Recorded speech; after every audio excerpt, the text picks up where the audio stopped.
Well, hello, David. Thanks for joining us again. You were the very first person I spoke to on Blue Collar Conversations podcast.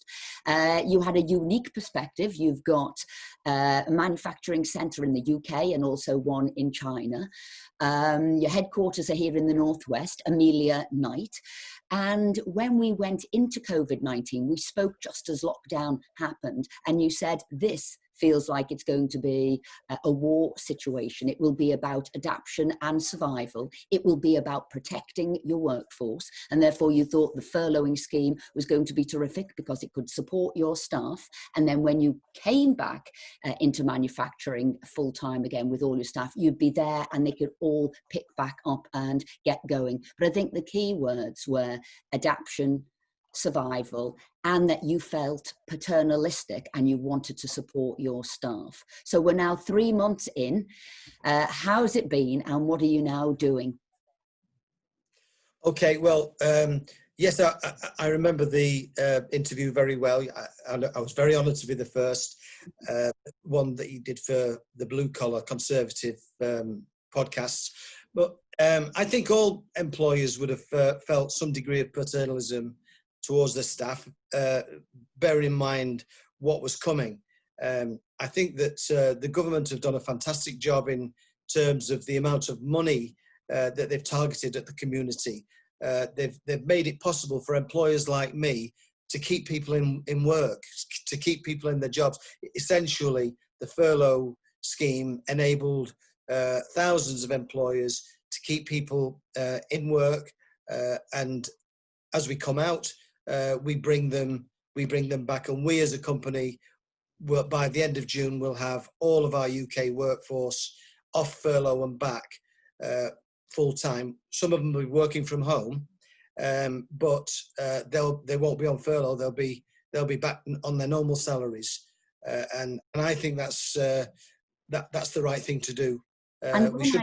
When I spoke to you, you had a very clear vision of what you wanted to do. You said, look, I'm going to use this time constructively. We'll get plans, we'll get preparations.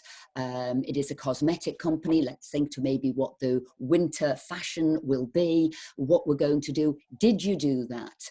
And have you got that? I think at the time you said, we'll be prepared for the Christmas market. Has that come to be? It has, but to a lesser extent than it would be in a normal year. Throughout the crisis, all of our customers have been closed. All the shops are closed. Most of the head offices are closed, and we've got multiple retail customers all over the world. As we've gone through the crisis, we adapted in the sense that we weren't making cosmetics, but we did make a lot of hand sanitizer, and we did that in the UK, and we did that in our China plants, and we've sold millions, literally millions of bottles, and we've also donated and given an awful lot, tens of thousands of bottles away to the various charities or homes or whatever it happens to be, doctors, surgeries. So during the crisis, we like to think that we've made very affordable hand sanitizer available. And we've done our bit that way. As we come out, normally our customers would have placed their Christmas orders in February, March. That wasn't possible. So we've prepared ourselves to be there for them as they've got back into work, and that process is undergoing now. So we're engaging closely with all of our customers all over the world. And I have a customer in South America, a very large customer in South America that's got hundreds and hundreds of fashion stores throughout all of those countries, and they're emerging, and they're really, really happy that our preparations meant that they can hit the ground running as they come back, and that was always the plan. Now, can I ask you, because you had an idea of what could be happening, this was 3 months ago, but now if I was to say to you, what was the biggest lesson that you have learned over this period, maybe that other businesses could learn from? That's a pretty tough question, actually. I think that I have never experienced anything like this in my business lifetime and career, and I don't think many other people will have done. I think what I've learned is that my staff have been very, very mature. They've been totally supportive, and a lot of them have worked from home because we didn't furlough all of our staff. We only furloughed a proportion. And so my staff have taught me about their commitment to us as a business, and they've done everything that I and the other directors of the business have asked them to do. I think I've learned also on a more macro level that this has been real, true leadership by our government.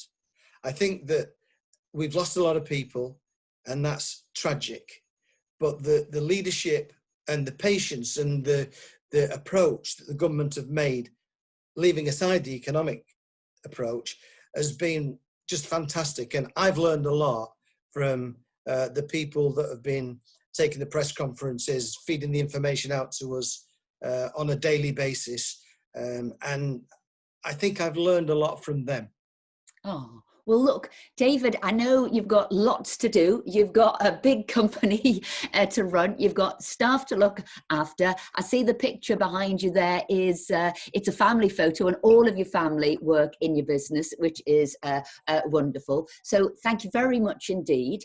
And from all of us here, thank you very much indeed for all you do, David.